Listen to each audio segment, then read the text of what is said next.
कोई पागल समझता है, कोई दीवाना कहता है।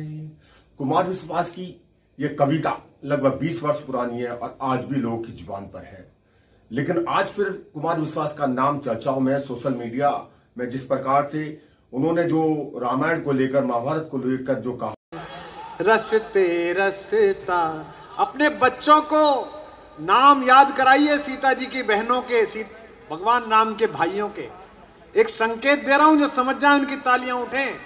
अपने बच्चों को रामायण सुनवाइए, गीता पढ़वाइए, अन्यथा ऐसा ना हो कि आपके घर का नाम तो रामायण हो और आपके घर की श्री लक्ष्मी को कोई और उठा के ले जाए, तब पढ़ रहा। कुमार विश्वास जी, आपने सिर्फ सोनाक्षी सिन्हा की अंतरधार्मिक विवाह पर घटिया तंज नहीं कसा है, आपने असली अपनी महिला विरोधी मानसिकता भी दिखा दी है।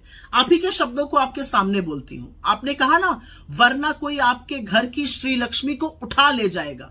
ये उठा ले जाने का क्या तात्पर्य होता है? क्या लड़की कोई सामान है, कोई वस्तु है, टेबल पर रखा हुआ गुलदस्ता है जिसको कोई उठा ले जाएगा?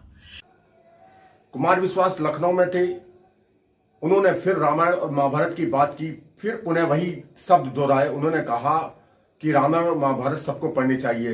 जब वो बोल रहे थे तो प्रदेश के मुख्यमंत्री और डिफेंस मिनिस्टर राजनाथ सिंह भी वहां मौजूद थे। वो भी कहीं ना कहीं गुदगुदा रहे थे, हंस रहे थे। फिर कह रहा हूं, अपने बच्चों को रामायण पढ़ाओ, महाभारत पढ़ाओ, और इसलिए पढ़ाओ कि फायदा होगा। मुझे हुआ, मैंने महाभारत पढ़ी थी तो मुझे पता था कि मित्र अगर दुर्योधन निकल जाए तो उसके रथ से उतर के भागो, वरना कर्ण की तरह मारे जाओगे। तो इसलिए पढ़ो, चलो मत पढ़ो उस कारण से जो मैंने कहा था, इस कारण से पढ़ लो। युग के तो लोगों को रामायण और गीता पढ़ने की सीख देते हैं, और आप ही सोनाक्षी सिन्हा के पति के धर्म से नफरत करने में इतने मशगूल हो गए कि रामायण के मूलभूत को ही भूल गए। आप भूल गए कि रामायण में कितना मधुर अंकित है। सब नर करहि परस्पर प्रीति, चलहि स्वधर्म निरत श्रुत नीति।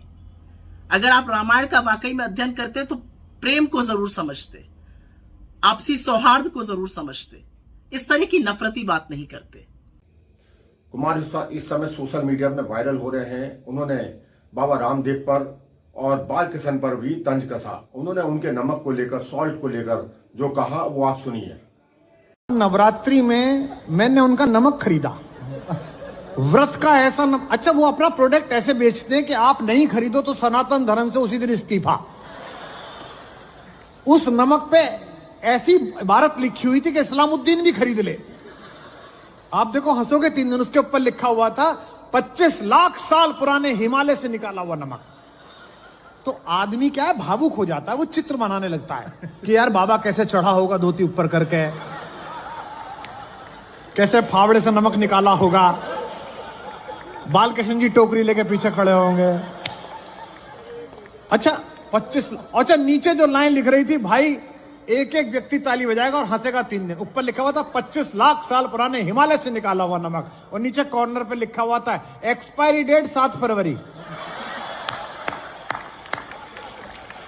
आदमी कह रहा कतई टाइम पे निकाल रहा है बाबा, न तब पड़ा पड़ा सड़ जाता भाई आज। खैर, आपके अंदर राम कथा वाचक बनने की बहुत लालसा है और होनी भी चाहिए, कोई गलत बात नहीं है इसमें। लेकिन काश आपके अंदर प्रभु राम की रत्ती भर भी मर्यादा और रत्ती भर भी शालीनता होती। आपको कुछ क्षण के लिए थोड़ी सस्ती लोकप्रियता तो जरूर मिली, लेकिन आपका कद जमीन में और धंस गया। और मैं आशा करती हूं कि आपको एहसास होगा आपने गलत किया। आप एक पिता से और उसकी बेटी से माफी मांगिएगा। इस धरती की खामोशी को सिर्फ बादल समझता है। कवि और शायर तो धरती और आकाश, मंत्री हो, संतरी हो, अधिकारी हो, मीडिया हो, किसी को नहीं बख्शते। तंज वो हर किसी पर कस देते हैं। और कवि और शायर ने तो भगवान और खुदा को भी नहीं बख्शते। इसको दिल पे लेना ठीक नहीं है। एंजॉय कीजिए, मस्त रहिए।